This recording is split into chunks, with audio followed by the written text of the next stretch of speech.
If everyone could find a seat, I think we're going to start, and I imagine there's still going to be some people coming in, and we'll allow that. If I haven't a chance to meet you, my name's Joe, and I'm one of the pastors here at Central City Church. One of the other pastors is in the back, Alyssa. Wave, Alyssa. With Finn, who really makes all the decisions for us.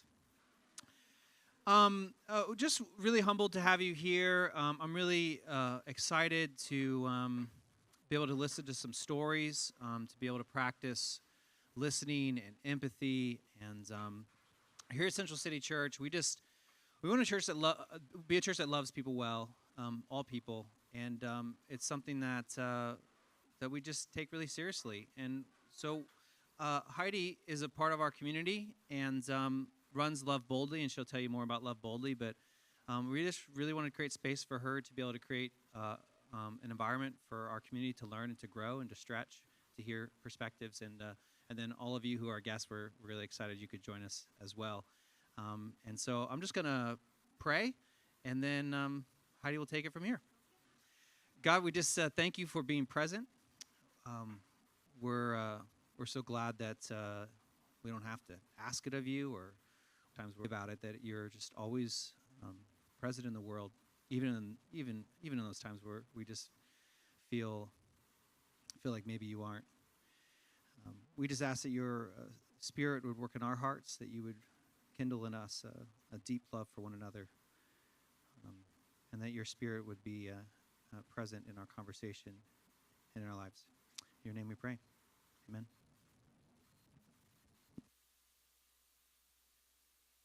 Yeah, so I'm just going to, oh, look at that. Here I am. Good evening. Thanks for coming out tonight. We're really excited to have you all here.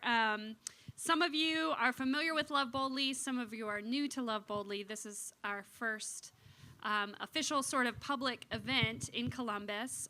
We are based in Cincinnati, but we are growing and expanding into new areas. And so our work really centers on inviting Christians and LGBTQ people to step towards loving one another more boldly. And so we do that in a variety of ways. There's some marketing leaflets on your table that tell you a little bit more about our work. Share them with one another. Hopefully we have enough for all of you. But if you're missing one, there might be some at this front table that nobody wants to sit at because it's too close to the stage. But I'm so glad to see some familiar faces and some new faces. Easy.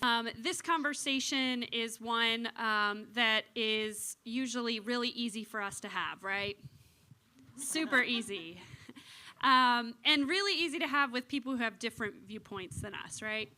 It's hard. It's really hard to have these conversations, but it has been my passion for a long time, since watching many of my LGBT friends feel very ostracized from the church, and watching as many of my straight Christian cisgender friends like me were so terrified to even ask a question or to have a conversation about sexuality and gender identity because we feared saying the wrong things.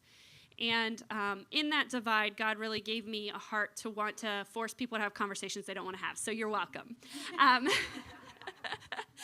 But I really am amazed at the number of people that always show up, because I think there is a real hunger to have these conversations in an authentic way. And so tonight we really want you to be a participant in our conversation. The format for this evening is, for the first hour or so, we're going to have a conversation on stage here.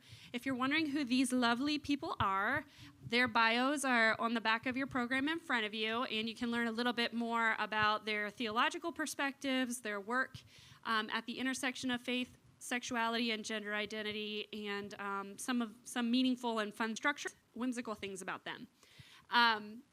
So for the first hour or so, we're going to have a very structured conversation on stage here. It's going to be fishbowl style.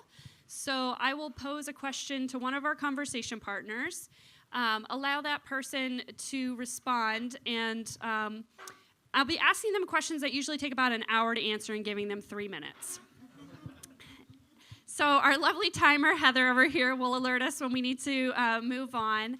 And after an individual up here answers the question, we'll open it to the rest of the group to respond, to ask more questions about that response, and just to sort of model what it looks like to have curiosity and questions about one another's views in a way that's respectful, healthy, kind, and productive, because those are things that oftentimes don't characterize our conversations on different theological views. And unfortunately, even this week, we've had some conversations in the United Methodist Church that we are trying to figure out how to navigate as a denomination on human sexuality. And I just want to carve out a little bit of space because that sits pretty heavy for me today, and maybe for some of you too. The conversations have been ones that some people have celebrated or felt relieved about the results, and others are really mourning and hurting as our denomination tries to figure out what our standards are for ordaining gay members, and for whether or not we permit same-sex marriages in our denomination. And as a church, we are grieving that, and we are struggling to find a way to journey with one another despite our disagreements. And so tonight, we wanted to create a space where we can do that, hopefully well, with one another. You know, that I hope this event tonight can give you some hope for the future of your relationships and in the church.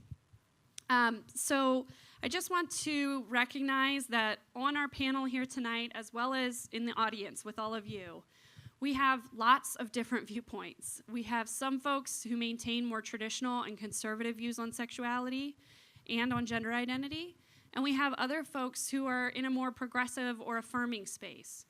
And I want you all to know, wherever you are at in your own journeys, you are here for a reason and you belong.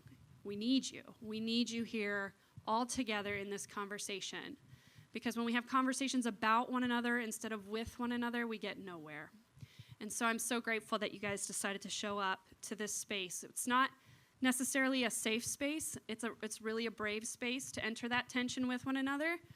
So I hope you'll feel empowered to be as vulnerable and open about your own stories as you can in our time of sharing afterwards. And I also want to empower you that if this is that's triggering, if you hear something that's triggering for you, if you're having a hard time with something that someone says, I imagine every single one of us are going to have a moment like that tonight because we have diverse views.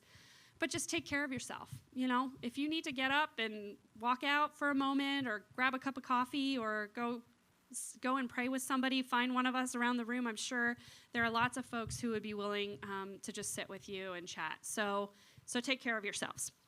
I also want to just thank the Oriented to Love is an organization that hosts dialogues with small groups of people that is similar in style to what we're doing tonight, but on a much longer and deeper scale.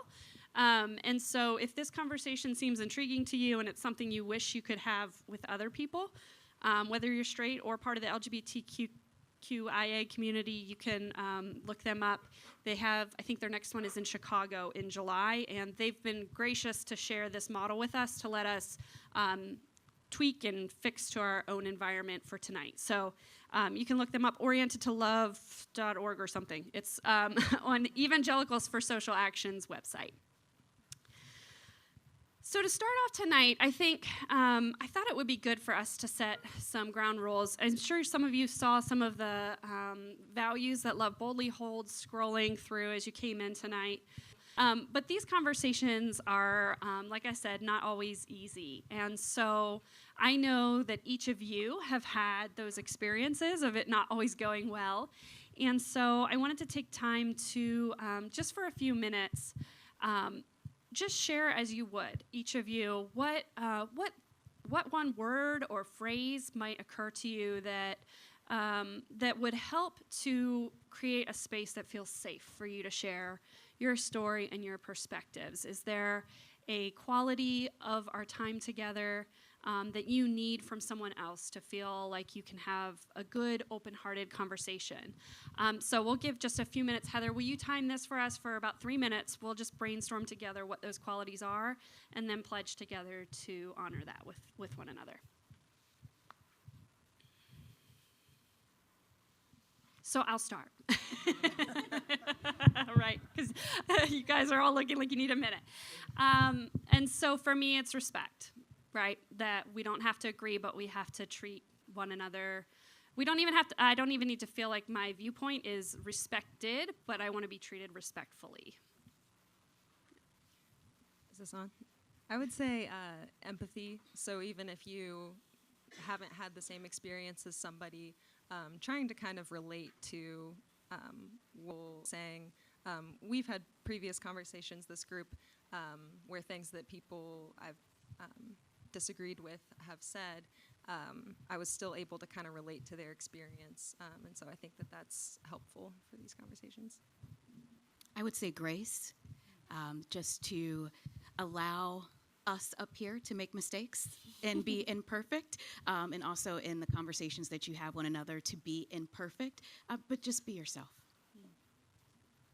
I'd say intentionality. So just knowing that if you're going to say something, make sure it's something you believe that honors God and glorifies God, rather than it's just trying to achieve the goal of you being right in the conversation.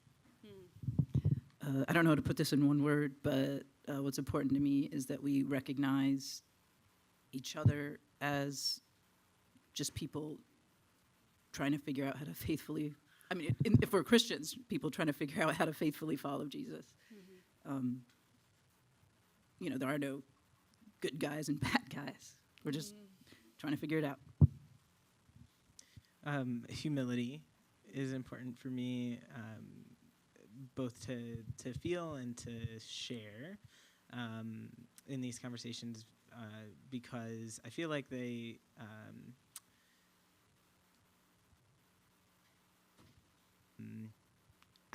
I feel like there's an opportunity here to accept a different opinion, that and the start of that, I think, really is just being humble enough to listen to a different opinion with a true openness. You're allowed to say more than one. Are there any others that occur to you?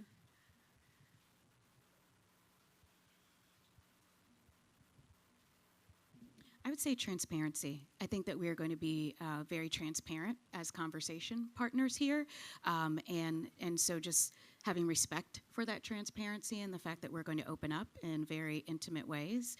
And then if you have an opportunity to be transparent and be as open, I think we would welcome that. Well, perfect timing, y'all. All right, well, let's enter our conversation for the evening. I'd like to start with asking you, Morgan, a question. And so, Morgan, as an LGBTQ Christian who maintains the belief that God blesses same-sex relationships, I'm wondering what your experience have been like with Christians who might disagree. Would you characterize you? Have more traditionally minded Christians been... would you characterize them as being more of a help or a hindrance in your spiritual growth and development? And what misconceptions about your views do you think sometimes they have that you'd like to correct? So I think it would be wrong to say that traditionally minded Christians have only been a hindrance to my faith, because it's a lot of the traditionally minded people that I know who really got me invested in my faith in the first place. It just so happens that at the time they didn't really hold a stance either way, which was really helpful for me. It didn't really feel like a focus of our conversations about faith. But ways that they've been a hindrance have been pretty big. I'd say the biggest kind of blaring obvious one for a lot of LGBT people is when I've been asked to leave community because of my affirming views. I was actually fired from a job for having kind of an undecided view once. I wasn't strictly traditional, and so I had to leave my job 8 weeks early. And I have a close friend who's been asked to leave his campus ministry group, and as well as an entire LGBTQ Bible study group that was cut off from a campus ministry at Ohio University after I graduated. I think, first of all, it's obvious that that's a hindrance because when you're not in community, it's really hard to grow in your faith. I think a lot of people agree that community is really important. But then also there's sort of a deeper hurt involved when people who love God and know God, especially if you've become close with them, if they reject you, it's really hard to not believe that God is also rejecting you. And like, I know me personally, spent a lot of years of my life fearing rejection from God and people, and that kept me kind of hiding parts of my identity. And it took a lot of work to kind of come out of that fear of rejection. And so then to have that trauma resurfaced by the group that you are supposed to be able to be most vulnerable with really makes it hard to trust Christians and also to trust God in the same way again. Do I have like a minute? So the one other thing I wanted to kind of mention too as a hindrance is that often when you're in sort of discipleship relationships with non-affirming Christians and they know that you are affirming, that sort of becomes the focus of your encounters together. At least it was for me. And so sort of my discipleship partner was going to, it seemed to come up again and again, my sexuality and what I thought about it and what I was going to do with my life. And I kind of wanted to talk about other things.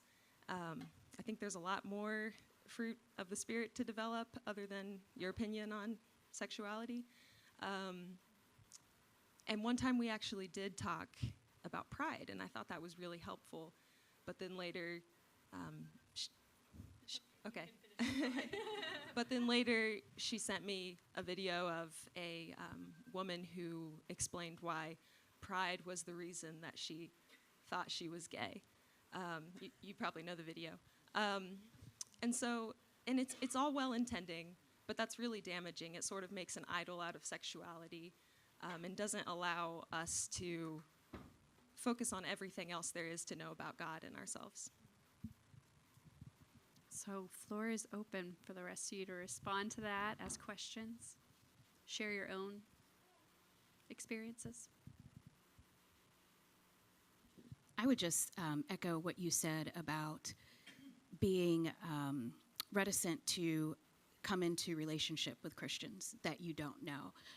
And I find that even though I'm a member of a church and I sit on the board of my church, when I see things that say Christian or, Christian bumper stickers, like there have a lot of Christian symbolism and Christian words that still trigger me to this day, even though I have my own personal walk and my own faith community. It's because those things scared me for so long that that just doesn't go away overnight, and so that's something that I deal with on a continual basis. Thanks for sharing so openly. That's really great.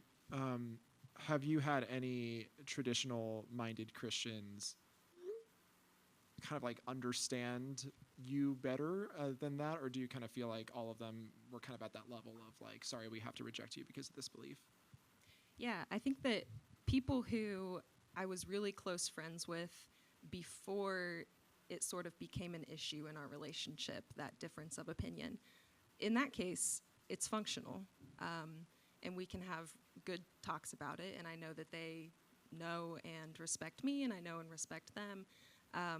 And I can tell when they're asking questions, they really just want to get to know what I think. So yeah, I think it's possible. I think, though, that, since I'm saying it was my close friends who that can work with, I think really a relationship built on things other than discussions about sexuality needs to be built before those discussions happen.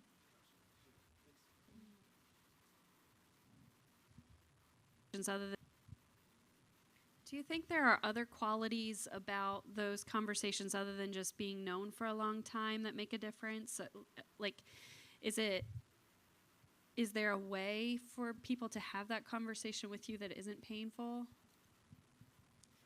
Yeah, I think, and maybe this sounds kind of selfish, but I like when people just ask to get to know.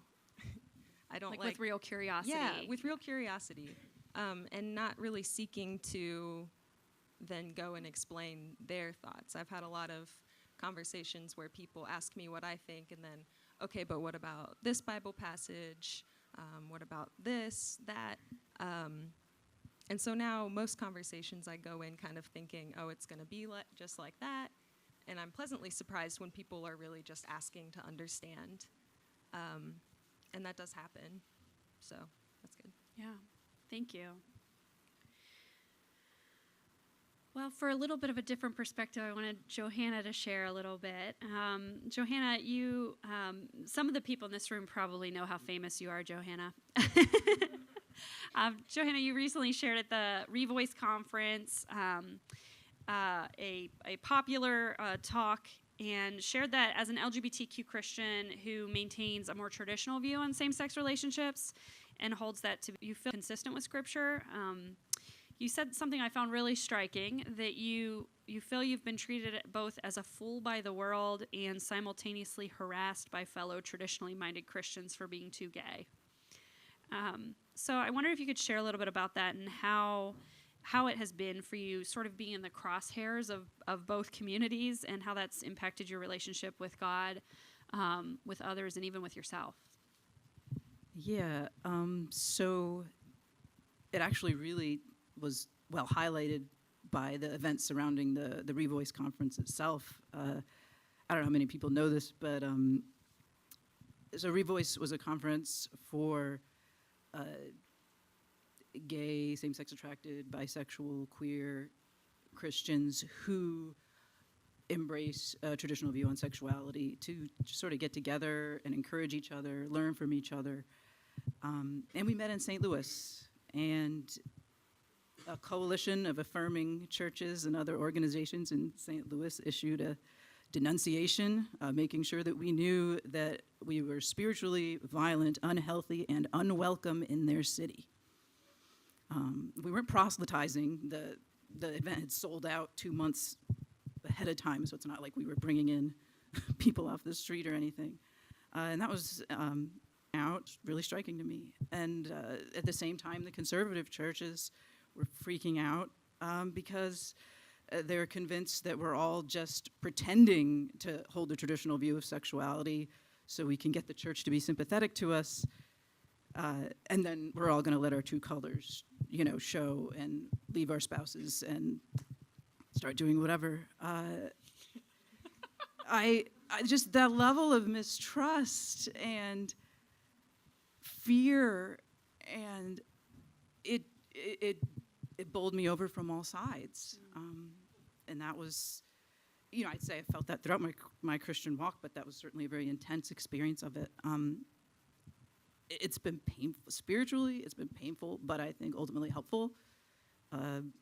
It purifies my motives.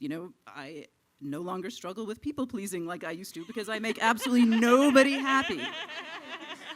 I alienate everybody. And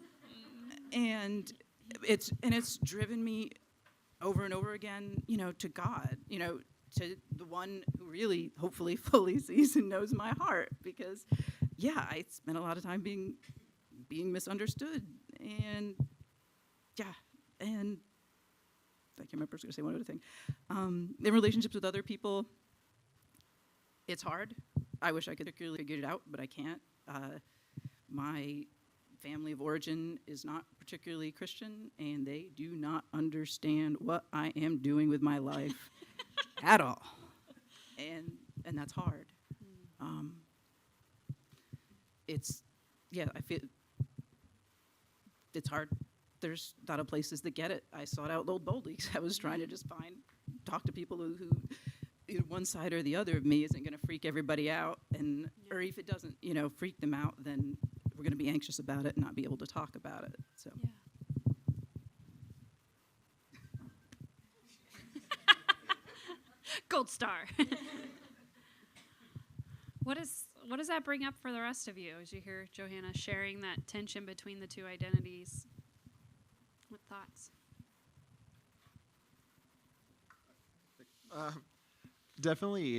There's definitely kind of a feeling of justifying when you say what you believe. It's like, okay, go ahead, explain yourself, explain how you can occupy that view right now. Which is just like, to me only. oh, okay, got it. Yeah. So when you said that, I was like, yeah, it doesn't make a lot of sense to a lot of people. And there's kind of the idea of they're kind of coming in with their own definitions of things. They're not asking for your definition of things. They're they're going to come assuming. What do you mean by definition of things? So I mean, so the idea that they're going to come at it with like, but surely, so from the traditional point, so like, but surely you're going to be unfulfilled, and surely you're not going to be loved. Sure, you're not going to, and they're just coming at with stuff where, you know, they're not asking you questions. They're just coming at it from, I've already made this list of assumptions. Now answer my questions. Yeah. For me, that kind of challenges a misconception I've had that, wow, it must be really easy to be a non-affirming gay person in the church because you're like a trophy, right? But I guess something you said, Johanna, that like feeling misunderstood brings you closer to God. I feel exactly the same way. So I guess that kind of means that no matter where you stand as a gay person, you still kind of have to rely on God to understand you and to comfort you in the church. How does that affect a sense of like belonging? Johanna, can you share any more about that? Like, where do you feel like you belong when you feel like at, you know, like both communities, you know, have their struggles? Well, the internet is a wonderful thing. You know, we are both part of a large and wonderful group of freaks like us, and so that's wonderful. But also, I don't need people to have the same experience. You know, my close friends, my true friends, are people who know me. They may not agree with all of me, but they know all of me. They love all of me. They embrace all of me, and I can be myself with them. You know, they can laugh about different things about me. You know, the most stressful thing about conservative Christians is they won't laugh about anything related to my sexuality. No, they're just so stressed out about it. Like, they'll accept me, but they're like, you know, I hope she doesn't mention it again, you know. And that's really stressful. Yeah. So, yeah, but just people who can accept me and laugh about stuff. All I want. Fair enough. Well, Alex, thanks for bringing a little visitor with us tonight. Cutest panelist I've ever had. I wondered if you could share a little bit about your experience, Alex, as a transgender person in faith environments, what that's been like for you. And what ways you see that churches can improve the way that we both care for transgender individuals and create environment where they feel safe. I mean, like literally physically safe, being in our presence and with us in worship. Yeah, so thanks for understanding everything that's happening up here with this youngest panelist ever. And offering a little grace to my multitasking, but and a little communal, you know, it takes a village thing if she happens to wander back that way. She's allergic to eggs and peanuts, so EpiPen is in the back. So to your question, I really relate to some of what the other panelists were sharing regarding being misunderstood. A lot, I think, is something that I experience in faith communities. I find it hard to feel at home in a Christian church space generally.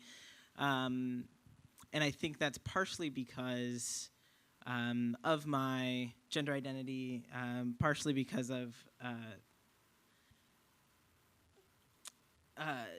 the makeup of my family, right? So my wife identifies as a pansexual woman. I identify as a trans queer man, and we have a little girl. And so we come off, we appear, when we walk into a church community, we appear to be a heteronormative couple, which is nothing like who we actually are. And one of my favorite poems is actually about the Samaritan woman at the well, But the whole sort of notion of the poem is to be known is to be loved, and to be loved is to be known. And so you can't really love me unless you know me, but you can't really know me unless you attempt to love me. And so there's this sort of barrier to understanding me and my family at all when I walk into a faith community or attempt to engage in a faith community most of the time. So I really relate to that sentiment of being generally misunderstood. And she really wants some water, if anyone. Thank you very much. Her water cup is empty. Yeah,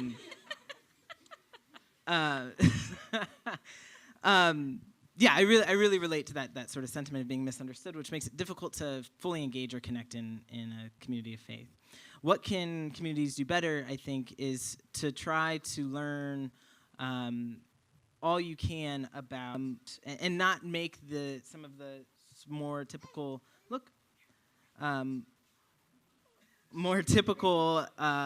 assumptions like many of my family members made, that I somehow believe that God made a mistake on me, and that's not true. That's a very common sort of misunderstanding.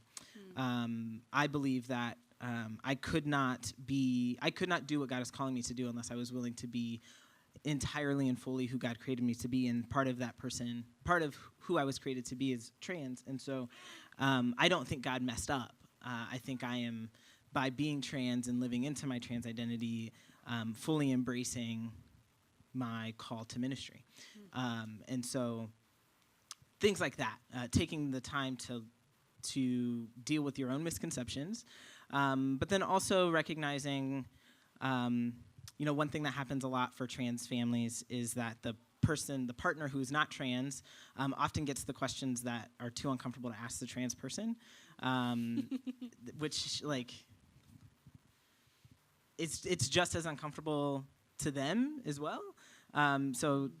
So finding a way to educate yourself, which I think could go across the board here, and addressing some of the physical space and cultural space, not all as well. So cultural space would be things like, instead of saying brothers and sisters in Christ, not all of us are brothers and sisters, and so saying things like friends and family,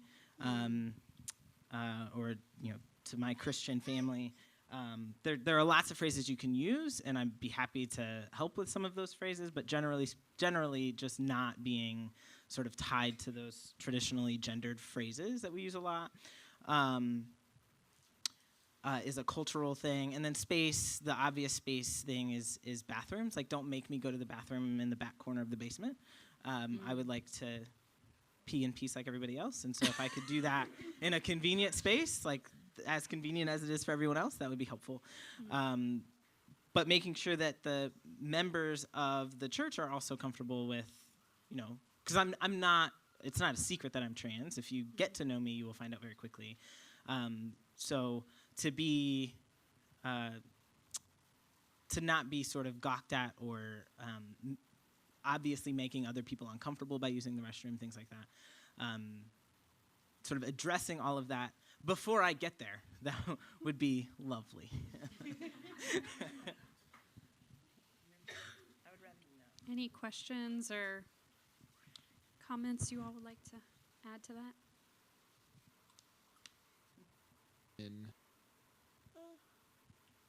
How often do you feel like people are interested in you and interested in the topic of transgender bathrooms or something like that?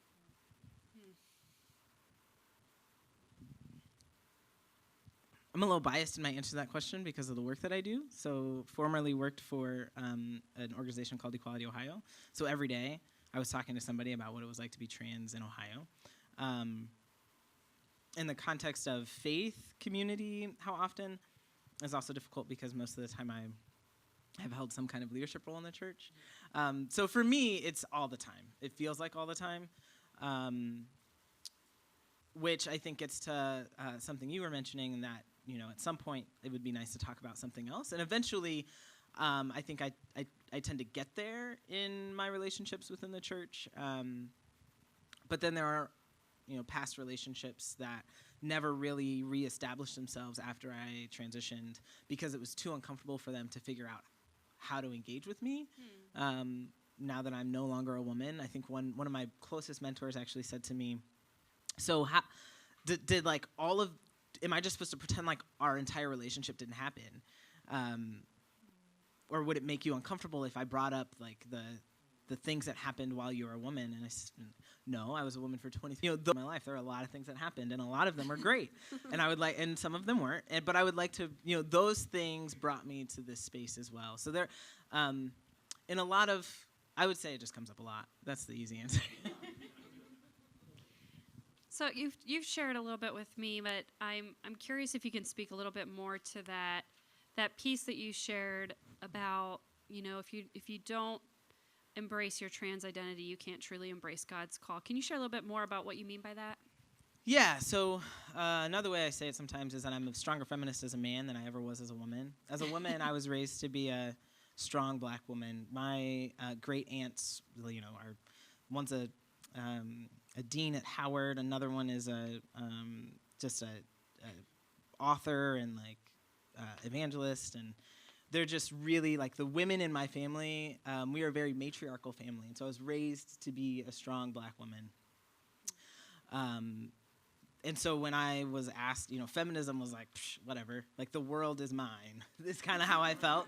And then I became a man, and I was like, no, it was not yours. The world was the opposite of yours.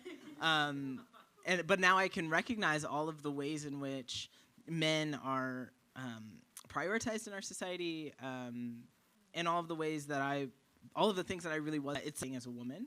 And so when I'm engaging in the world as a man, it's a lot easier for me to advocate as a feminist than it was for me as a completely unaware woman, quite frankly.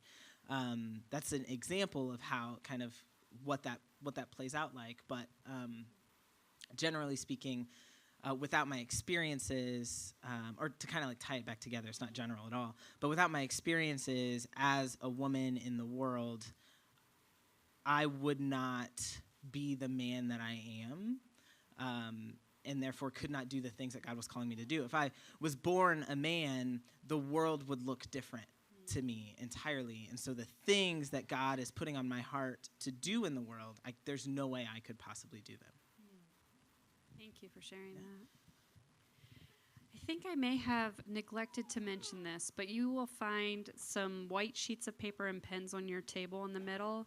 If you all have questions as we go about our conversation up here, you can jot those down, and there's going to be an opportunity for us to take those from you in an anonymous way. So don't worry. You can write whatever you want, whatever you're thinking about, whatever you're struggling with, any questions you have about terminology we use.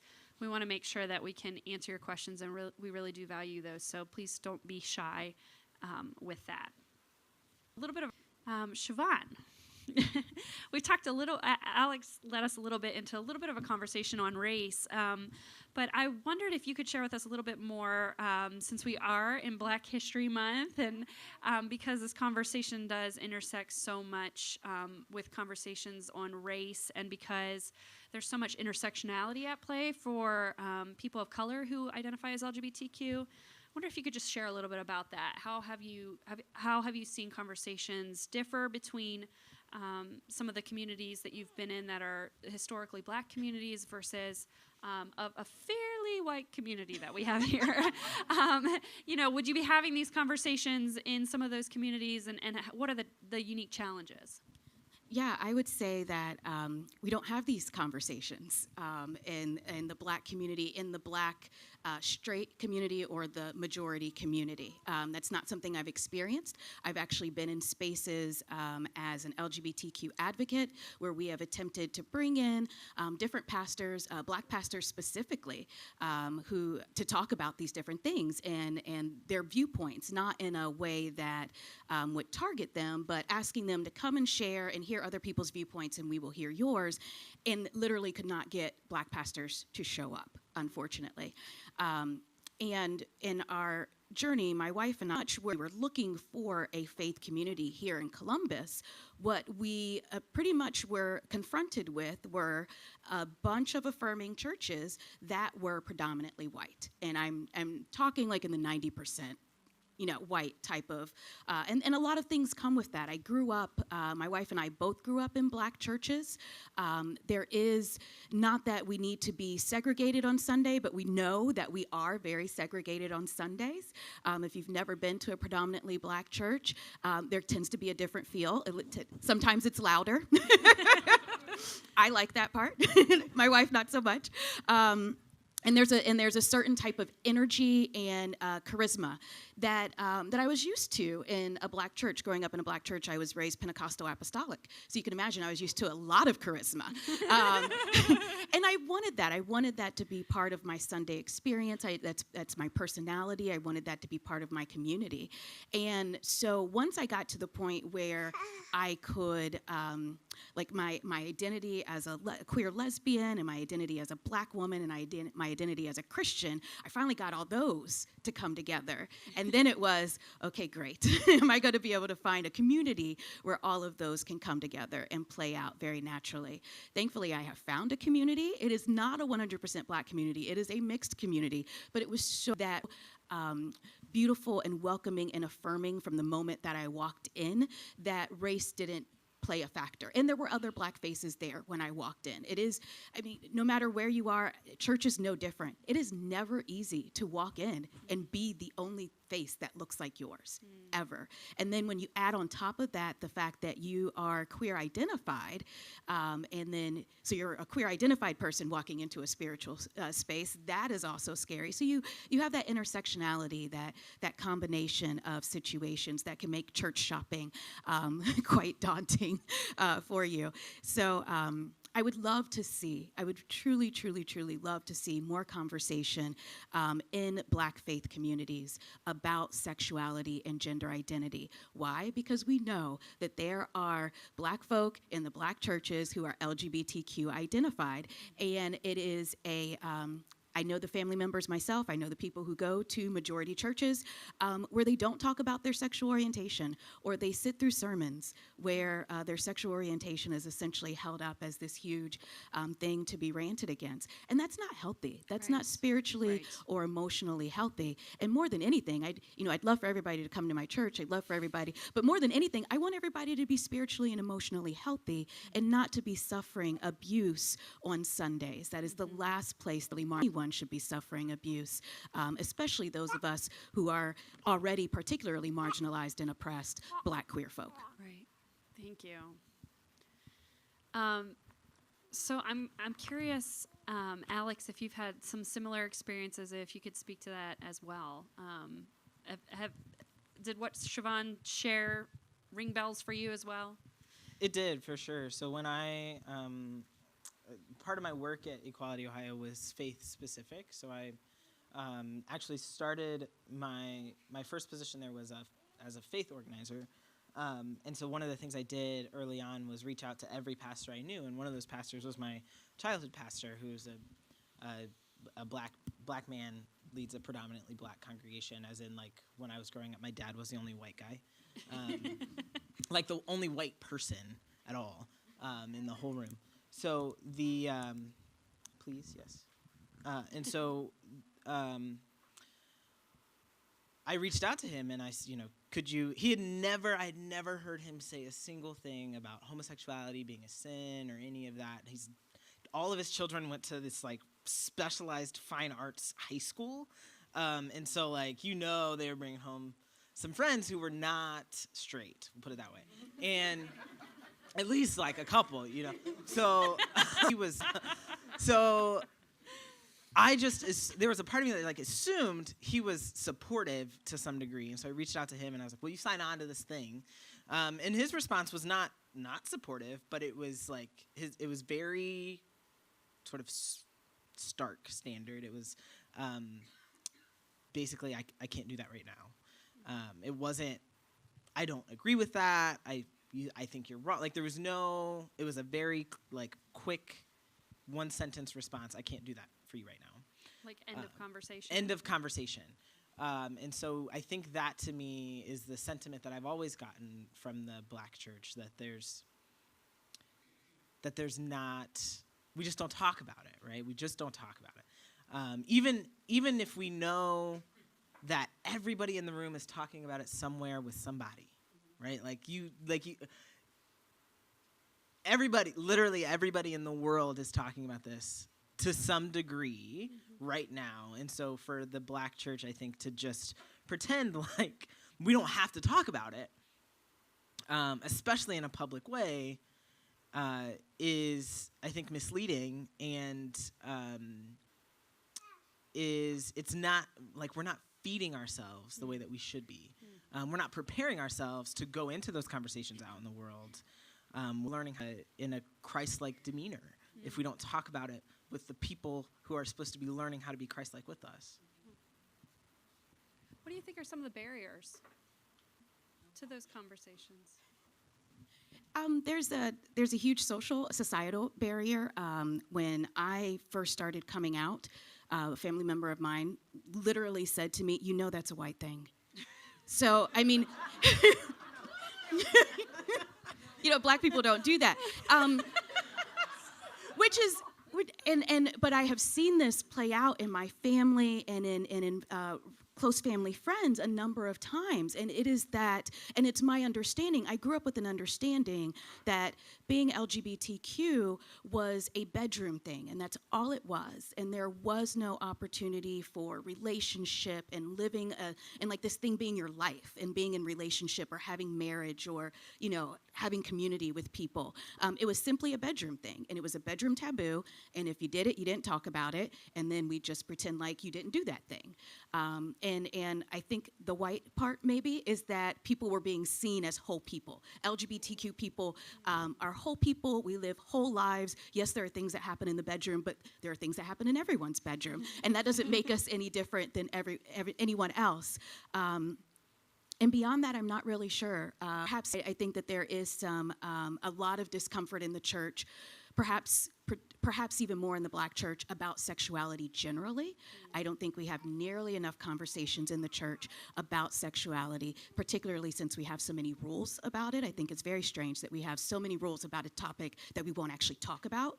We'll just tell each other the rules, and then we'll judge each other based upon those rules, but we're not going to actually have a conversation about why the rules, what the rules mean, what the implications are in a 21st century church, and what the benefit of the rules are and what some of the drawbacks are. And until we're willing to have those conversations, I don't think these conversations can go too much further. Right.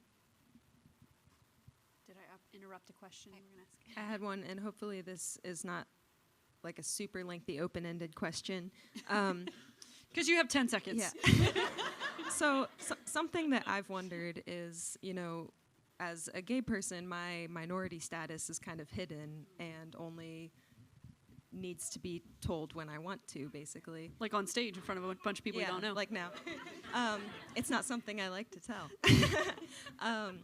But then being African American, that's constantly on display. So I was wondering kind of how do those two experiences compare or contrast? Is one easier or harder? And what answer does it make on you, like either way? Oh, that's going to be a very personal answer, because I think it plays out for people very differently, especially for African Americans and people of other racial minorities. For me, I know that when I walk into a space, I can be very straight appearing, and very early in my coming out process, I chose not to be that because I am so obviously Black, and people know that when they walked into the room. I wanted them to see my other minority identities just as much as you see the other ones. It almost didn't feel fair to that identity, that one be hidden while I wear my Blackness, I wear my femaleness. And so I took steps in my own head, probably, because probably no one else saw them, but I felt better about them. I pierced my ear, like way up here. And actually, it's not even there. Who knows where it went? So I put a bunch of holes in this ear. I shaved this side of my head. I put a bunch of colors in my hair. I wear a lot of rainbows and unicorns. All these things because I honestly do want my queer identity to be as bold and as easy for people to see as my Black identity. I want them to have some parity there because I've lived with my queer identity almost as long as my Black identity. I began acknowledging my own queerness around the age of 8. So, I mean, very closely. Yeah, it's very deep. Thank you for sharing. I wish we had more time for that part of the conversation, but I think we need to move on. Carson, I wondered if you could share from your viewpoint and how you understand Scripture, that you maintain a more traditional viewpoint. I wondered if you could share a little bit about what your experiences have been like with progressive or affirming Christians. I think a lot of times we have these conversations around how are the conservative Christians screwing this up for the progressive folks. But I think I want to also ask: Are there ways in which affirming Christians have been a hindrance or even a help to your own personal spiritual growth? And do you think that there are misconceptions maybe about your own views, your own story that more progressive or affirming folks would have? Yeah, that's a good question. So my parents are affirming, and I'm not, which is kind of the exact opposite of how every coming out story goes. So similar to what Johanna described. Yeah. So I came out to my parents. I said, I'm gay. They said, oh, that's so great. Then I explained my belief on Scripture and sexuality, and it was a really hard conversation. It really hurt my mom. She thinks I'm going to live, she cried miserably for the rest of my life and be alone. She cried because she is my mom, and she's worried about me. So I didn't know how it was going to go, but I mean, it's heavy. It's heavy to have your parents be so hurt by who you are and what you believe. And that's where it's the same as a coming out story. So it's, but yeah, that was really the first time I talked about my beliefs with a side A Christian, because at that point, I think pretty much everyone I had talked to is, are we using side A, side B terminology? You can. Will you define it for us? Great. Side A is affirming, side B is not affirming. So just checking out what was going on over there. Okay, I'm sorry.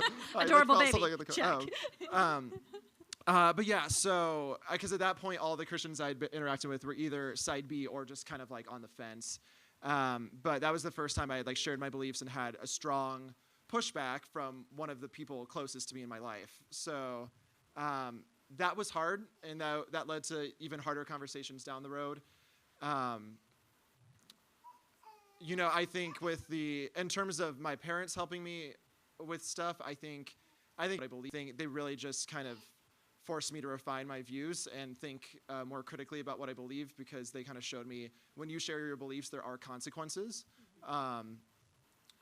My mom went so far to say, you really shouldn't ever tell anyone you believe this, because you're going to destroy them. You're gonna hurt people. That was hard being told that too, especially when you talk about openness and transparency. But she was essentially saying, your beliefs are toxic and they're going to hurt a lot of people, so you need to keep that to yourself. Wow. So that I knew was wrong, but it still stuck with me. So that was my experience with them. And then I joined a LOVEboldly group. None of them were my parents there, so that helped. Yeah. I don't think they were. But none of them were my parents there, so obviously the dynamic there was a lot more of like equity there, because they didn't know me, so they were just there to hear about my story, my testimony. We could talk about sexuality and faith, and it just felt like what you said. It's a brave space, but by no means was it like an interrogation or anything like that. So interacting with other side A Christians that aren't my parents, it was a lot, more even-footed, and I felt like we could talk about things openly. So yeah, I'd say that's kind of how I view it. Is usually when I meet people, we can talk about things pretty openly. But then again, I will admit I haven't interacted with a lot of side A Christians. I guess it's just because of the circles I run in. So it's just been a few times, but so far it's all been good. Yeah. Oh, and then misconceptions, right? That was the other question. Oh, sure. Go ahead. Yeah. Yeah, just I'd say like the other misconceptions, it actually relates to what you were saying with the idea of like, did God make a mistake? So it's the same thing. Like I don't I don't look at myself and think like, God, why? Well, I mean, there can be times where there's questions and stuff, but I'm not like, God, you clearly made a mistake. I'm an aberration because I'm because I'm gay, because I'm same-sex attracted. I don't believe that. I believe that God loves me completely, that I'm not a mistake. And I can believe that and also believe that God does have, the traditional sex ethic of, I believe that God is not calling me to be in a same-sex relationship, and I can believe that and still believe that God has given me dignity and does love me, even though that looks different between a gay person and a straight person from my perspective. How have the rest of you seen that conversation play out?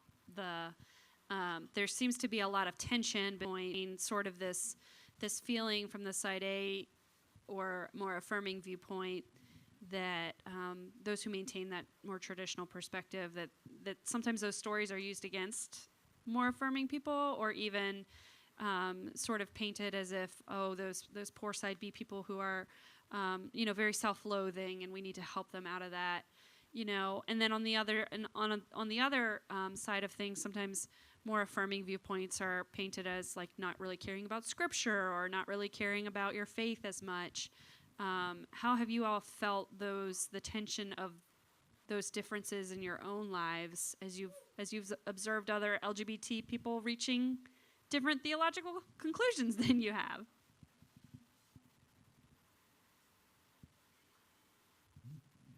I think I struggle with the side B perspective from an initial reaction standpoint, as we talked about when we were getting to know each other, but I've been sort of sitting with it this week, and I think for me it's mostly because that wasn't what I was called to, right? Like in a really simple and yet, and yet that's what I was being there. There's something triggering about there being people who believe, LGBTQ identified people, side B folks, who believe that in sort of the traditional view of Scripture, because it is used in a sort of harmful way. It's used as a sword at different points when it comes to make sure the baby doesn't fall off the back. Fall through the curtain. That'd be great. I was feeling the parent anxiety rising. I'm like, I don't think there's a wall back there. But there's it's used as a sword at times by traditional Christians, and I think sometimes that the sort of deeper part of it for me is that I don't like the fact that it can be used as a like by traditional Christians, by traditionally minded theological perspectives, sort of the more conservative bent of the church, who would believe that God made a whole lot of mistakes up here on this stage, like God just messed right up. To not keep going, right? To not stay in the sort of theological conversation. They get to believe what they want to believe and put all of that burden on me, right? That's the trigger, is that I get to live with the burden of and to me it is a burden. To you all, that may not be, right? Like, and I want you to respond to what I'm saying, but I would what I'm hearing from you is that is not how you feel, but because that's not what I'm called to, that is what I feel when I hear that. And so when it's used as a sword, it makes me want to help you because it's used as a sword against me by other people, not because I think there's anything wrong with what the two of you believe. I don't. If that works for you, then by all means, right? Like, I fully support that, and I get frustrated when other people try to put that on me.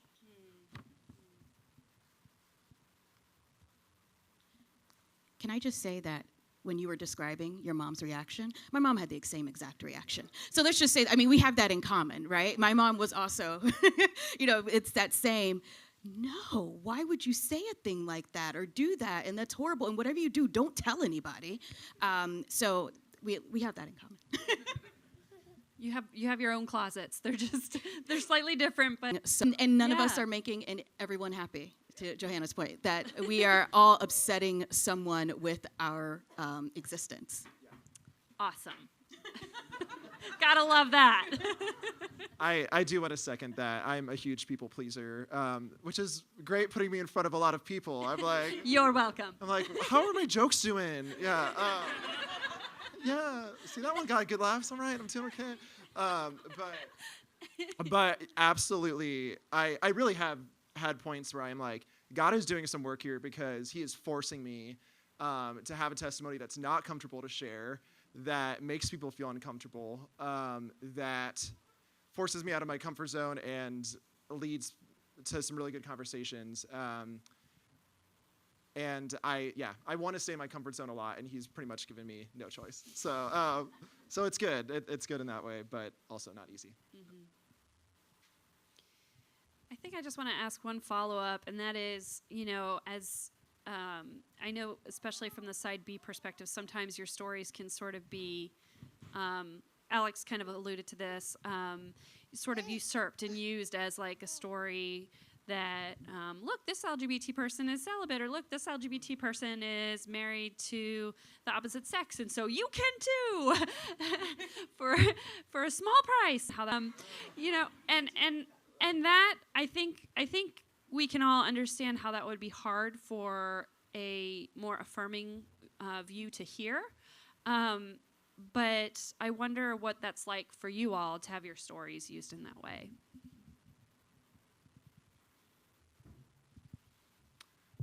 I know for me,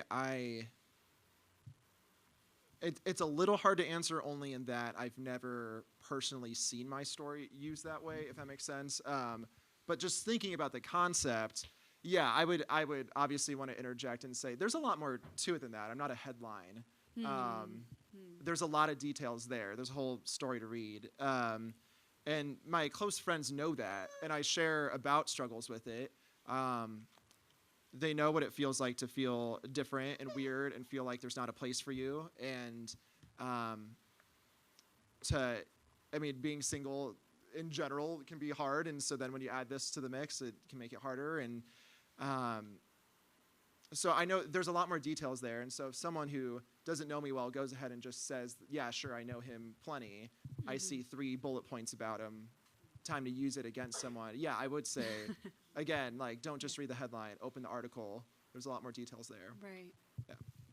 Johanna. Yeah, I've had something amount of unpleasant experience with people trying to use my story to mean something that I certainly don't think it means. The first thing I've tried to do about it is, I hate it because I'm in a pretty mellow, contented season of my life right now, but it hasn't always been that way, and it might not always be that way. This has been, at different points in my life, a really hard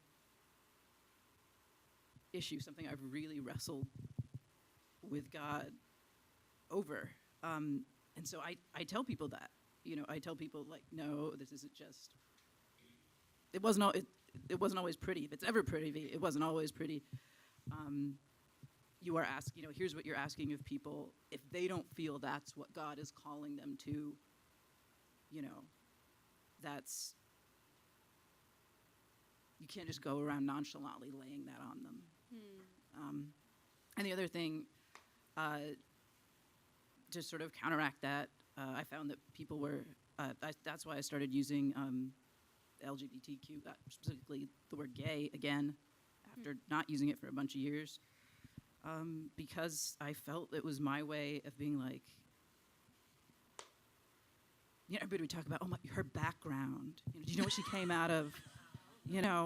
Her history, her testimony.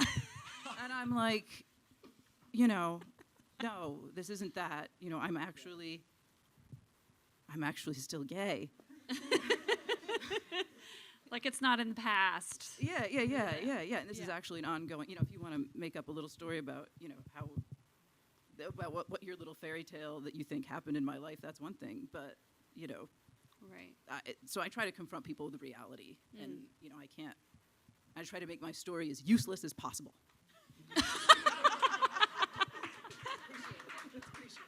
Or maybe useful and in the right hands. Right. Yeah. There we go. You have value. So, Johanna, this leads actually to a great segue. I wanted to hear some of your thoughts on what you think are some of the more troubling aspects of the ways that these conversations on faith, sexuality, and gender identity are going. From your perspective, what are the things that you find the most scary or upsetting or difficult when people have these conversations with you and around you? Mm-hmm. So when you first gave me this question and I saw scary on there, I laughed. So I was like, these conversations aren't scary. I've been doing this for 20 years. And yesterday, an affirming friend of mine who I care about very deeply, audience, found some things that I'd written and said in another context for another audience, and could not put that together with the person she'd just been hanging out with a couple days before. And that was a really difficult conversation. And for me, the hardest thing about it, the most difficult thing about it, is that I recognize that for both of us, this touches something so core to our hearts. For her, it's a process of, her wrestling to accept herself and understand, what God is doing in her life, who He's calling her to be. And at the same time, though I don't want it to, my story ends up interacting with that and conflicting with it in some way. Because I'm not a relativist. I don't know how to really make it true for you and not true for me, and vice versa. I think we might all be wrong, but I'm pretty sure we're not all right. I am the first one to say I could be. But it was just really hard to have that conversation and admit, yes, I think this stuff is serious. For me, this has really been where at different times in my life, this has been where the rubber meets the road in terms of how I understand my discipleship, how I understand what it means for me to follow Jesus and be faithful to God, and honestly, in some ways, to take up my cross and die to myself. That's how I understand it and interpret it. And yet, I try to be so careful in how I talk about it, but I can't stop it from intersecting in some way. And yeah, that's really hard. I don't know how to fix that problem.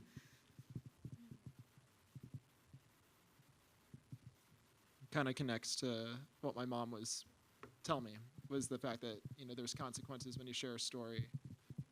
There's not a lot you can do to mitigate that or reduce that. I like what you said, because that's the truth, is that that's what a set of beliefs are. It is a set of things that you believe are true, and with every belief that you're saying is true, you're inherently defining that as truth, and you're not defining everything else as truth. And so we all have our own set of beliefs, and we can't try to pretend that we don't. Just say, which is why you describe this as a brave space, because this isn't a space where we can just say everything is true. And if our churches looked like that too, then it would ultimately stop being like the Christian gospel. Would just turn into a mush of stuff. So yeah, I agree with you. I think there's just part of this that we can't really eliminate the struggle. It's not about wording everything perfectly.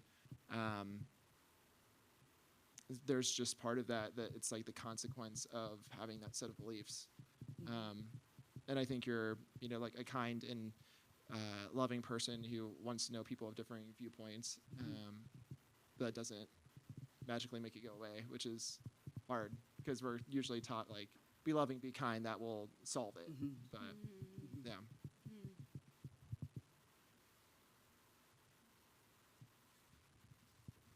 Yeah, and I think that that struggle right? Like of between, being true to what you feel God has put on your heart and laid as truth in your life as a Christian versus being respectful that other Christians are reaching different conclusions. Bearing that tension is something that we all struggle with, and usually are better at either sacrificing space ourselves and letting the other person exist in that space better, or vice versa, letting ourselves exist in that space and then at the expense of someone else. And I think that balance is very difficult in many ways. Just to add on to that, in the conversations I had with my mom, there was a point where she was saying, I just don't get how I'm praying to God and I'm hearing one thing and you're praying to God and you hear another. What does that mean? And I still don't have an answer for that. And it's huge. She then went on to describe that when she went to church, she was just mad and frustrated. It was affecting, her whole faith walk. So I'm hearing that my set of beliefs is like affecting my mom's faith.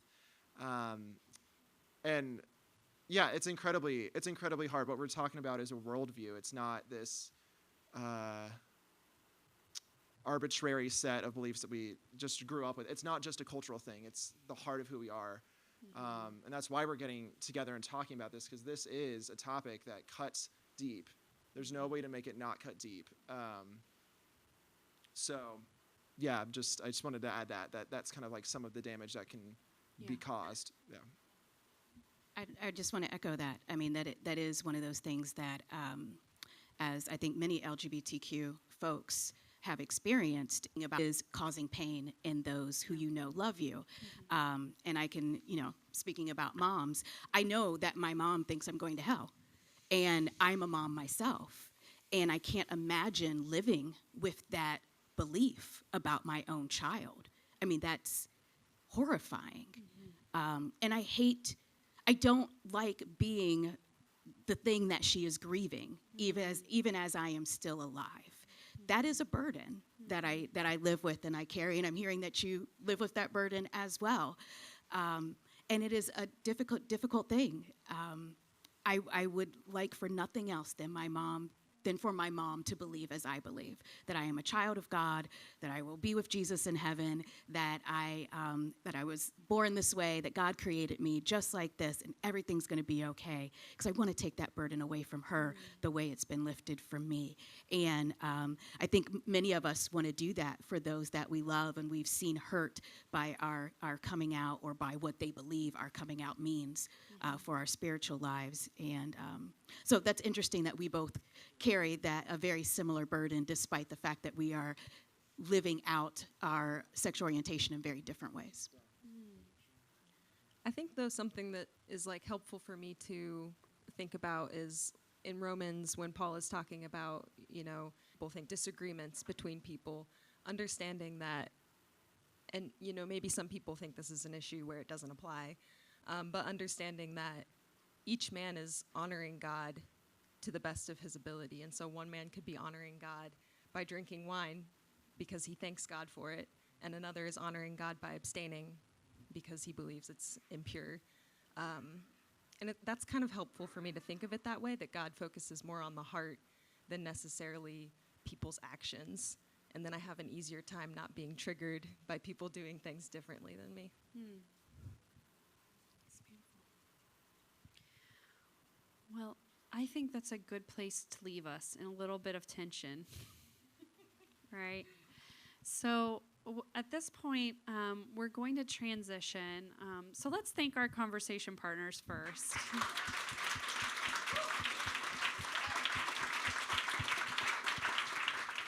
Well, I do want to take some time to answer the questions that you all have left. If you have a question and you didn't get a chance to drop it in the bucket, please jump up and do it now, and we'll pretend like we didn't see who dropped the question in the bucket. Sherry, if anyone brings one, will you please bring it on up to me? We just have a few questions here that I want to share. So the first is just a really nice note of encouragement that I want to share with all of you. It says, thank you for speaking, opening up to strangers and each other with courage and authenticity and grace. So thank you all.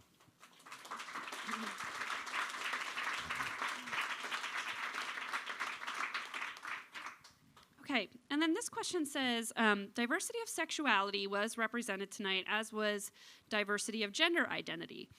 Why do we think that we avoid diversity of faith perspectives in these conversations? So, obviously, we have some theological diversity within the Christian realm on this panel, so I think I must assume that this person is asking like an interfaith conversation, why we avoid diversity of faith perspectives.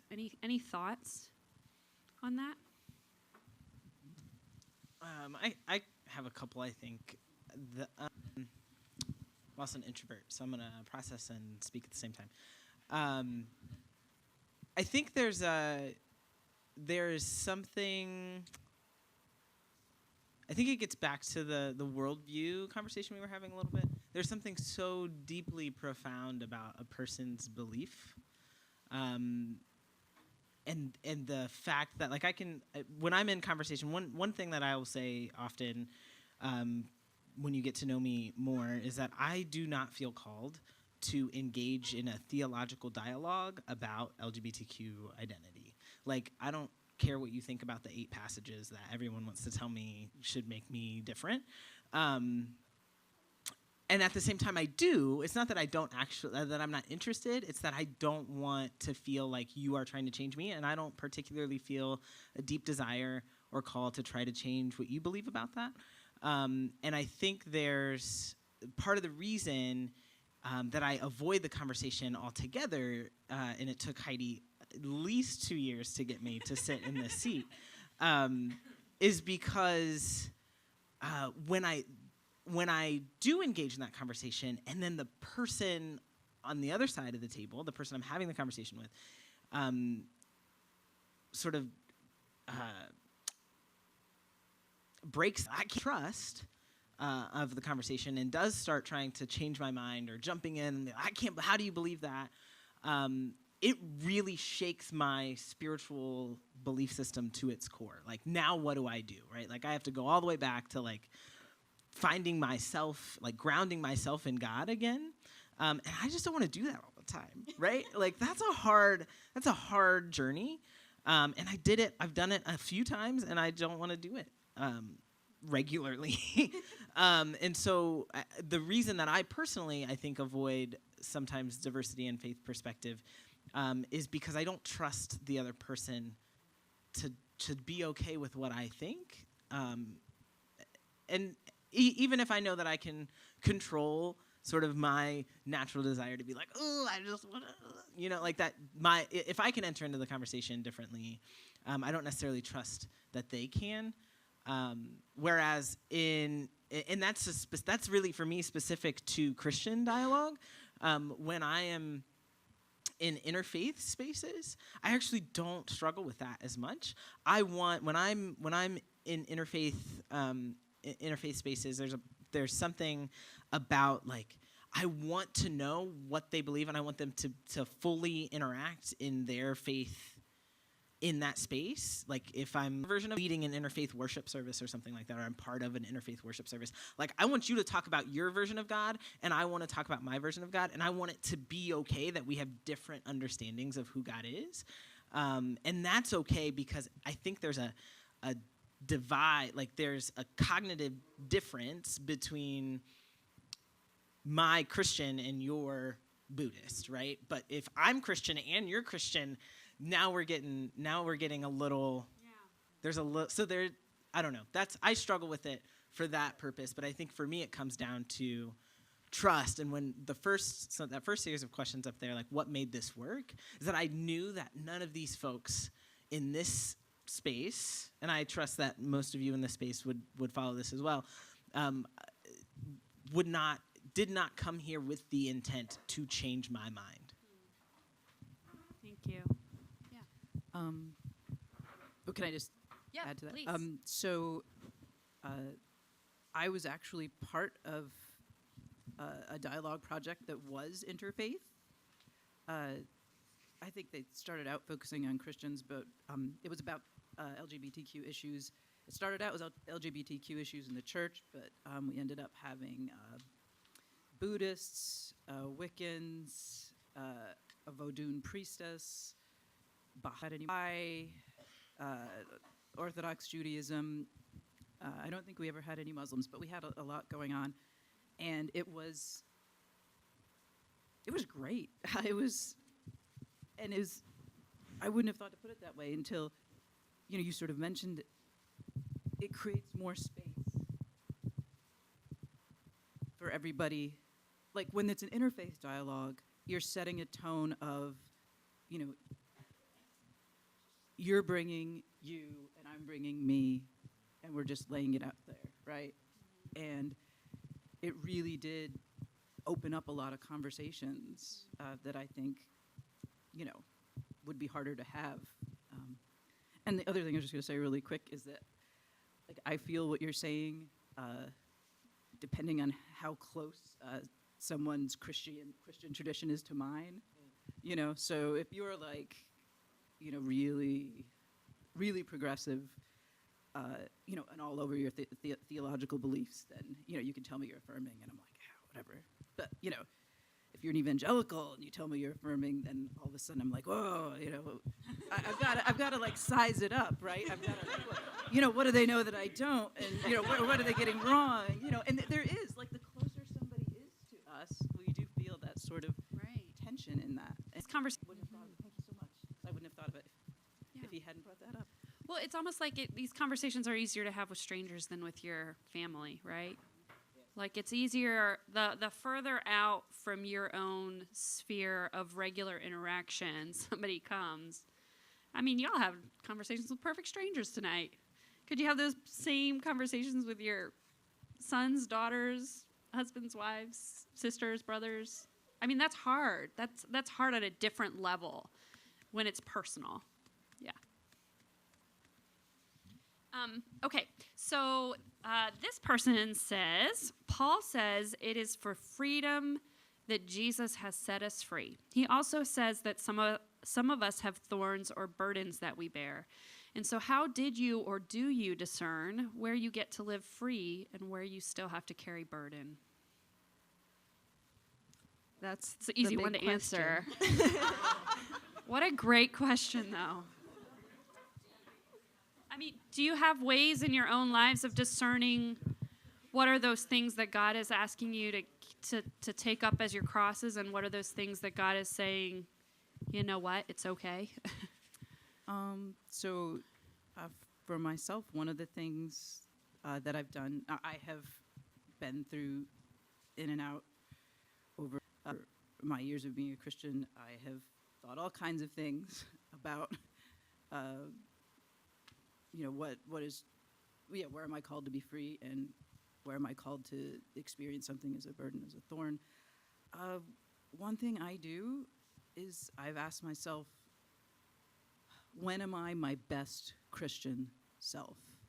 And I don't mean in like some uptight way, but so I've recognized that for myself, when I'm side B, I'm more trusting in God. When I'm leaning affirming, I'm honestly fearful. And it's fearful in the sense that the fear is motivating that. Like that, oh no, what if I miss out? Like when I get to heaven, is everybody laughing like, you idiot? I know, seriously, like, and so, similar like with, pride and humility, self-centeredness, less self-centeredness, listening and closed-offedness. For myself, in my Christian walk, part of how I've discerned where I land, I guess, on sexuality issues is where do I see myself being most of the person who I think God is calling me to be. Thank you. Yeah, I would say something very similar, is that kind of in deciding where you can be free and what's a thorn, is kind of really discerning what's life-giving to you and those around you, and what brings you closer to God and makes you feel like a more whole person. And then what kind of tears you away from God or brings others down. It's really, Yeah, very similar. I just kind of came to a different conclusion there. For me, when I'm allowing myself to be in relationship with others, in romantic relationship, I grow in a lot of ways that I wouldn't without. I think any married person probably knows that it's really hard to be in a romantic relationship with someone. It really challenges a lot of personality flaws that you might have, challenges a lot of selfishness. And for me, I think I'm able to notice those sorts of sins in my life and challenge them a lot better when I'm allowed to have the full spectrum of sort of human relationships, rather than sort of limit the ways I'm allowed to sort of challenge and grow. Anyone else? I'm going to say both and. It's my favorite phrase. Definitely, my queer identity was a burden in my life. And I feel very liberated from that burden and the burden it was on me personally. I was suicidal as a teenager and young adult, and really my not understanding my queer identity and where that lined up with God and Christianity, and not having a good understanding for myself was definitely a burden, and it kept me away from God. Now, my queer identity is still a burden because it still is in this society. I still know that I can't walk into any church. I can't just listen to any gospel song. I can't just, there are a lot of things that I cannot do, but I feel very liberated from the burdens that I had. So you also have some perspective here, and which burdens are you choosing? And which liberation are you choosing, and when, and essentially, as Morgan was saying, when are you closest to God, and what leads you closer to God? It's beautiful. So in the interest of time, I'm going to move on, although I feel like we could live with this question for quite some time.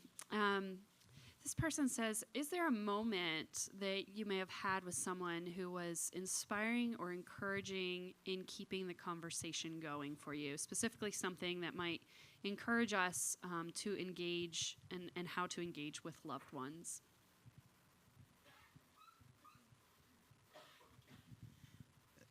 It reminds me, I don't know how much this answers the question, but while other folks think about what the actual answer to the question might be, it reminds me of sort of as far as engaging with loved ones and doing it well, and thinking about the activity that you all just participated in, which I have to say I was sitting up here like, man, I want to participate. Like those are good. Those are really good questions. It reminds me of the first conversation I had with my sister after I came out as trans. So I came out as a lesbian first, and it was my coming out as lesbian that showed me that there was some other things in my personal Pandora's box that had nothing to do with my sexuality that I still needed to address. Actually, my wife looked at me one day and said, "Do you want to be a boy or a girl?" Like she had dated many women and she was very confused, and many men, not like that. Anyways, she didn't date a lot, but she had dated men and women. If she were here, she'd be like, "Thanks, babe." Don't worry, it's recorded. Oh my goodness. And I signed that release too. But she had dated men and women, and she was very confused by my presence and the way that I engaged in a relationship with her. And so she asked me that question, and so I came out to my family once as a lesbian, and that went fine because I have 2 lesbian cousins and a gay cousin, gay male cousin on the other side of my family. So they were like, "Yeah, sure, whatever." But when I started calling folks and saying, "Hey, just so you know, I'm actually a guy," my sister's response was very dramatic. It was like all the way to the other, like she went from like, "Oh great, I'm so glad you found yourself," to, "How could you possibly do this to me? Why can't you just be gay?" Like just a very full hysterical tears, like just her world was ending. And she lives in California and I was in Athens, Ohio at the time. And I just remember holding the phone and thinking like this is her stuff, right? This is her. This is her mess. These are her feelings. This is her grief. What she is grieving, I'm literally coaching myself through listening to her crying. What she is grieving right now is something that is new to her, but it is 23 years in the making for me. And so I am actively listening while also loving myself in that moment, in that space.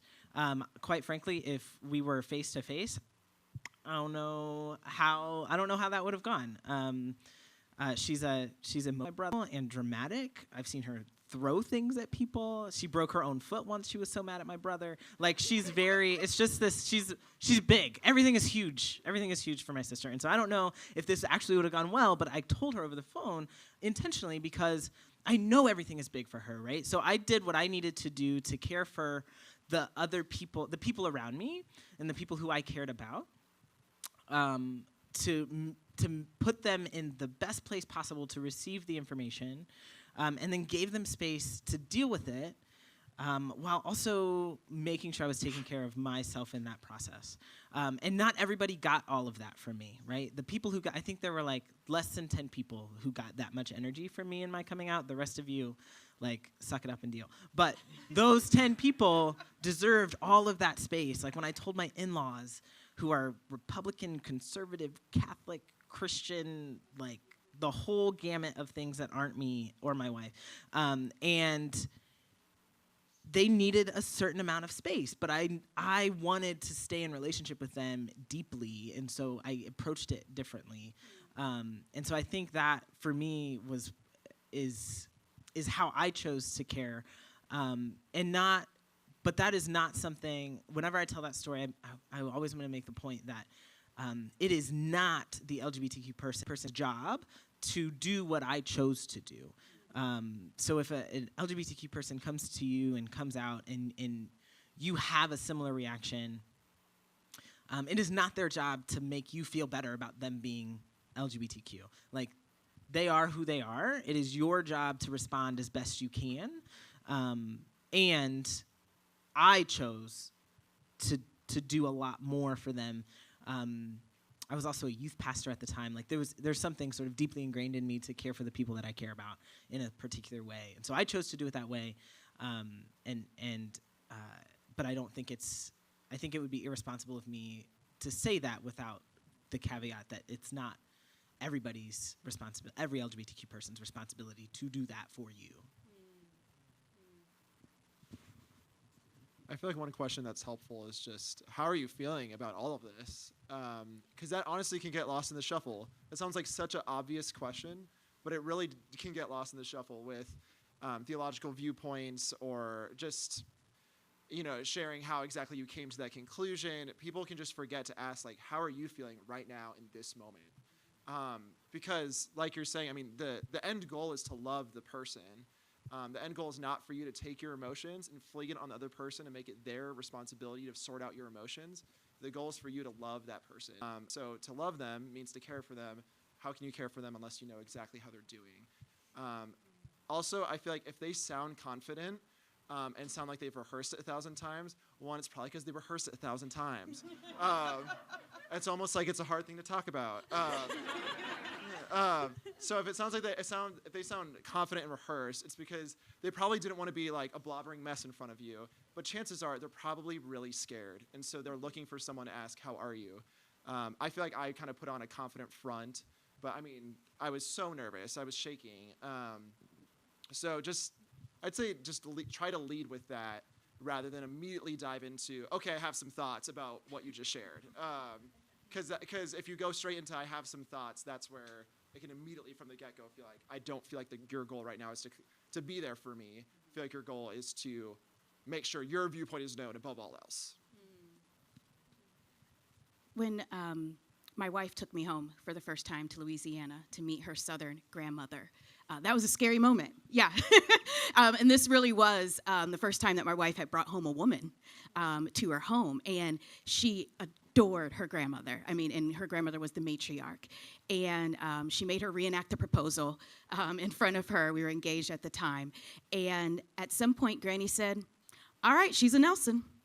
And I tell you that was so life-giving and empowering, because we could walk around now, my wife and we're like, oh, I don't care what you say. My Louisiana grandmother said that I'm a Nelson. She said, we're married and I'm good. And so I bring that up to say that you could be that for somebody. You don't know what your empowerment and affirmation could mean in someone's life. And it could be the thing that really gives them the strength to get through the day and to get through all of the naysayers, especially for young people. They hear so many things that are so negative, and they haven't quite built up the resilience yet through life experience. So if you are an elder or someone in a position of power in their life, just know that you have the power to just change their entire worldview, because you couldn't tell my wife and I anything. It's beautiful. Okay, our last question is specifically for Alex, Morgan, and or Siobhan. As affirming LGBTQ individuals, what are ways in which you wish non-affirming individuals could be more supportive or be better advocates for you? I think a big thing for me, I'll start by saying kind of one of the most painful things for me about being affirming in a circle of non-affirming Christians and friends is that there's really no celebration from them for any sort of relationship milestones. And knowing that, I see on Facebook if one of them gets engaged, everyone's, so excited. And if that were to happen for me, they would feel so uncomfortable. And knowing that they would feel so conflicted if they ever got a wedding invitation. So I think something that non-affirming people could do to help affirming people feel more comfortable would be just to try as much as they're possible to engage in that part of people's lives. I know that that's going to be a different level of engagement for everybody based on what people are comfortable with. But I've kind of joked before that a small thing someone could do is just ask me, hey, any new ladies in your life? Something like that, even if they're kind of hoping there aren't. It would just, it would make me feel like they're acknowledging that that's a huge part of my life. And then entering that part of my life with me just keeps the relationship much stronger than if we avoid that. I'm going to admit and be vulnerable and say that's a really tough conversation for me. I don't spend a lot of time in non-affirming this, and that is part of my self-care. It's also hard for me not to be constantly aware of the fact that the person is not affirming of something that is so important to me. And my marriage is very important to me. Like raising a family and the life that we're building together is very important to me. And to be in relationship with someone who doesn't affirm that is very difficult. It's like going to dinner with someone who thinks that you stole $5,000. I mean, how comfortable would you be to go to dinner with that person? You didn't steal the $5,000. You know that they definitely believe that you stole the $5,000. I mean, just imagine the tension that holds. And that's a really difficult space. I don't want to not be in community with people because of it. I hate that it denies me relationships with my family, with people I grew up with. But it's a matter of self-care, honestly. I also don't spend a whole lot of time in relationship with non-affirming people. Even my family members who are not affirming don't get a whole lot of energy from me at all. And so it's a difficult question to answer. But I think I'm going to answer it from a specifically trans bent, just because I think Siobhan and Morgan did a great job answering it from a not trans perspective.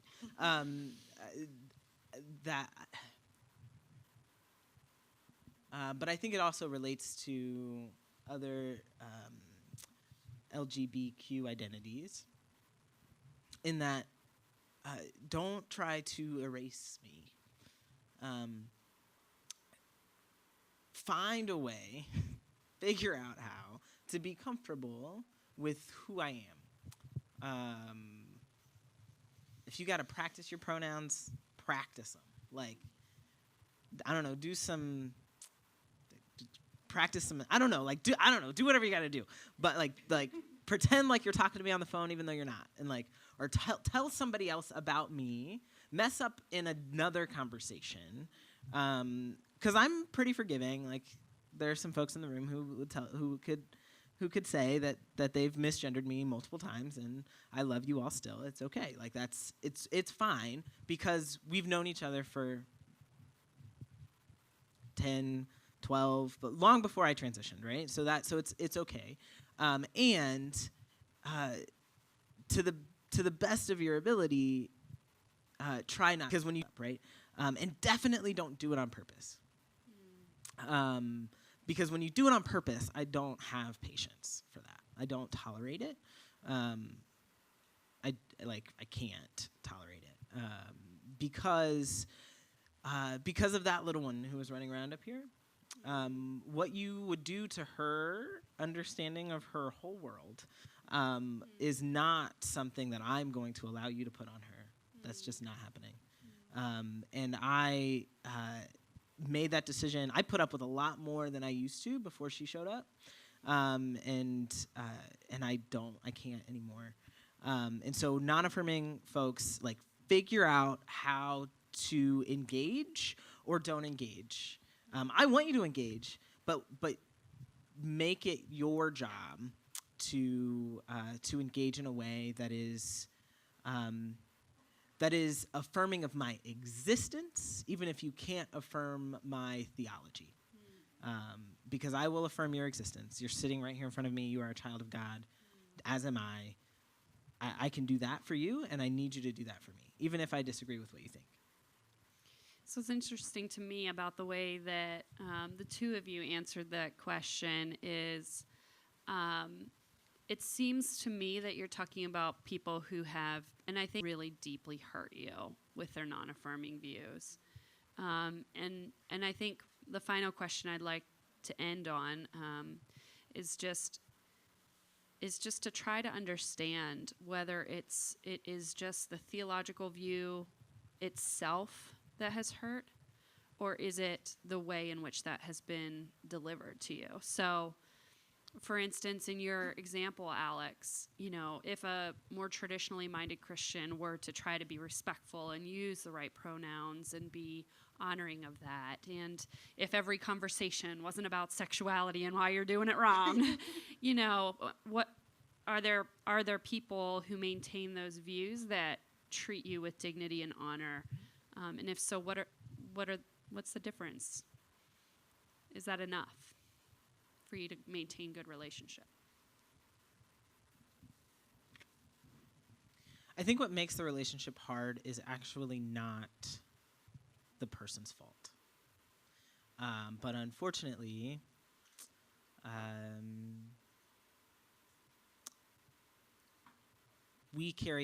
everyone in this room carries stereotypes that are not necessarily true to who you are, right? I know I do. And so I certainly, when I am engaging with non-affirming Christians, once I know that you're not affirming, it's like this is it. This is it. I think I have PTSD, right? And so what you are dealing with, if you are non-affirming, is a traumatized people, like a deeply traumatized generation of human beings. And you are part of the people, whether you actually did the trauma or engaged in the trauma or not, the people that agree with you caused a lot of hurt and harm. And so you as a non-affirming person will carry with you that hurt and harm, unfortunately, right? And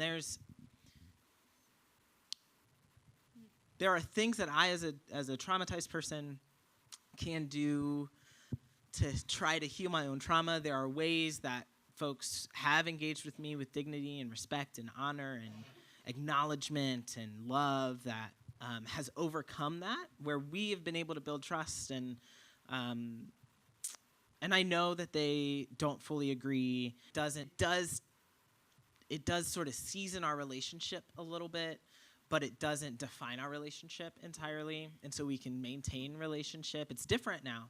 It's different, but it's there. Some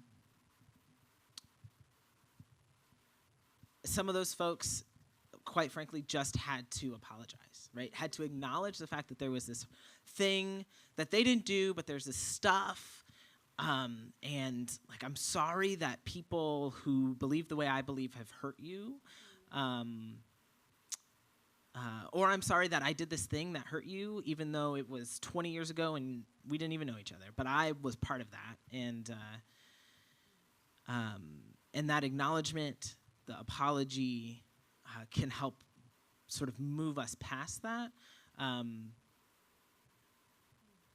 But what is happening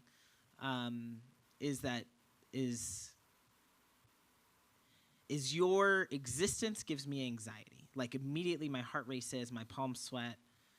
I want to run away. And so there's only so much I can do to heal that. Having been actually diagnosed with PTSD at one point, the best way for me to overcome that is to engage with more people who are non-affirming. Right? Is to be in the space. But I need to be in those spaces where the trauma isn't repeated. It can't just be more trauma and more trauma and more trauma. It needs to be like non-affirming people who do love me and who can honor me and will treat me with dignity and respect and so on and so forth. Anything you'd like to add to that? Yeah, I'm just going to echo the PTSD type of experience. And I'm going to say, yes, there are people, I can think specifically in my family. I have relationship with people in my family. And it's not the fullness of the relationship that I would want to have with them, because there is a part of me that they're not experiencing.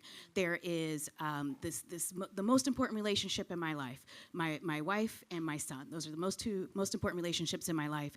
And they're not hearing anything about my relationship with my wife, who I've known more than half my life now at this point. And they're not hearing how I am raising a son as a queer lesbian, which is very much, part of my identity.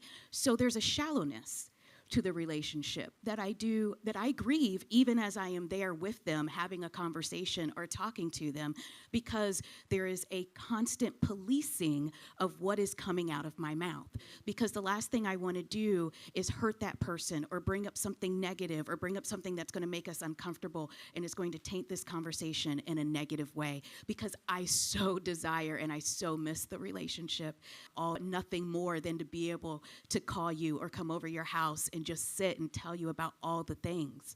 But I cannot do that, because I know that there's a discomfort that you are going to have. There's a level of worry and burden that I'm going to impose upon you, and I don't want to do that. So there's this constant balance of trying to remain in relationship with people who are so important to you, and also trying not to hurt them, trying not to hurt you. There's a lot of tension there. And being in non-affirming spaces, I mean, it is a choice. And just like Alex said, you have to trust the people who are in those non-affirming spaces to not hurt you more, to not re-traumatize you. And if there are affirming spaces, if there are affirming people in those spaces, we need you to ally in those moments. So if you happen to be a family member of someone who is LGBTQ, and you know that you're at a family reunion, and you know that there are people in the room who are non-affirming, and you are affirming, absolutely, that is your moment to do the work of being an ally. That is your moment to not leave the burden on the LGBTQ person, and to step up, to pull that person aside, to call out that word or that name or the misgendering. I mean, that is your opportunity, so that that burden doesn't have to lie on that person, or so that they don't even have to hear it at all. You can definitely be a barrier there and protect them from that. That's great. Thank you. I just want to very personally thank each of you for the transparency and vulnerability, for the willingness to enter this conversation in what is a hard week for some of us in our denomination, and for being willing to do that with just such incredible Christ-likeness in each of you. So thank you so much, genuinely, from the bottom of our hearts, for sharing your stories with us tonight. Will you all help me thank you?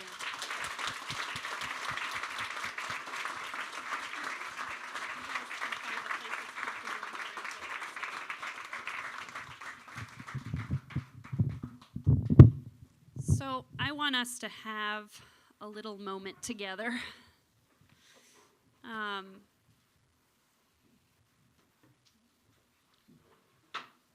Whew. Anyone need a stretch break? Y'all, these conversations are so important. And I'm just really, I don't like standing up here. I feel like I'm like looking down my nose at y'all. I'm going to sit. Hopefully y'all can see me. I am feeling the burden of where we are at as United Methodist Church, and I just want to name that in the room tonight. Many of you are aware that a vote was taken this week to maintain more traditional viewpoints within our church. And we recognize that in this space, there are those of us who have received that vote with relief, with joy. And there are those of us in this room who have received that vote with great pain and sadness. And for all of the things that triggers for you, I wanted us to just take a moment of silence. Before we do that, Sherry, if you could, she's already on it, look at her.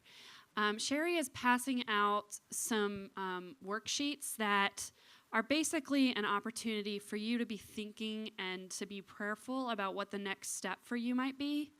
We've listed a few suggestions on that sheet for things that you might do as you go from here to take this and make it a little bit more practical in your own lives.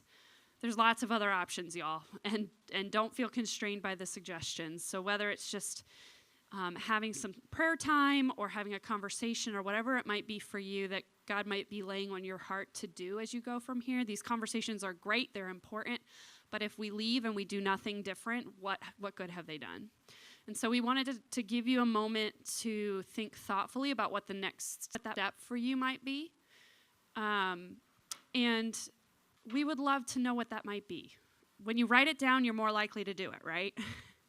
And so if you're willing to mark the top of that sheet or to write us a little note and share with us, and you can just leave those on your table, fold them up if you don't want somebody to see it.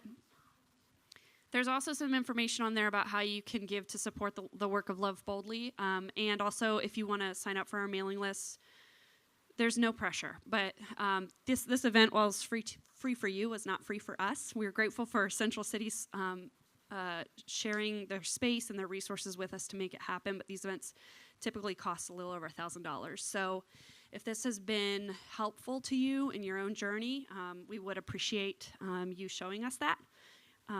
With a gift, and there is a basket in the back. But that is not the main point of the sheet. The main point of this sheet is just to give you an opportunity to reflect prayerfully. So I'm going to lead us in just a moment of silence and a prayer. I want you to have time to fill that out during our prayer time. And then I'm going to leave it to Joe to close us off for the night. So if you would... bow your head, whatever posture you need to be in, to be silent for a moment with me. And I will open our time of silence with a reading that I feel we may all need tonight as we grieve and some of us worry about the future of our denomination and if we'll be able to keep having these conversations well with one another. Revelations 21, 1-4. Then I saw a new heaven and a new earth, for the first heaven and the first earth had passed away, and there was no longer any sea. I saw the holy city, the new Jerusalem, coming down out of heaven from God, prepared as a bride beautifully dressed for her husband. And I heard a loud voice from the throne saying, "Look, God's dwelling place is now among the people, and he will dwell with them. They will be his people. And God himself will be with them, and he will be their God. And he will wipe every tear from their eyes. There will be no more death or mourning or crying or pain, for the old order of things has passed away. Let God speak to you for a few moments in this silence. Lord Jesus, you are the one who makes all things new. And we believe that you can make us new in these conversations. And Lord, as we've heard from our LGBT brothers and sisters share tonight, our hearts are grieved for the things that we have done wrong. Our hearts are grieved for those times when we didn't speak up and those times when we should have kept our mouths shut. And our hearts ache to be able to have better conversations with the people that we love about this topic. Our hearts ache for unity in our churches, in our families, with our friends. And God, we cry out and ask for you to help us be the kind of people that will make that change possible. It starts in our hearts, God. Make us the kind of people that can make that change possible. We ask for your mercy for the times we have screwed it up. And we gratefully receive your forgiveness for those moments. Give us the bravery to know when we need to say that we're sorry, when we need to apologize for being parts of things that have hurt people. And give us the strength to be able to own what is in our own hearts, to be able to speak truthfully what we feel you laying on our heart and on our call. And give us great patience with one another for being in different places than we ourselves might sit. We want to honor you and we want to honor one another in these conversations. And this has been real hard and we haven't done it so well. But we are aching and we are hungry for our community to be whole. And we ask you to bring a little bit of your heaven here on earth, a little bit of your healing into the conversations that we're having, and help us to be bearers of your grace in those conversations.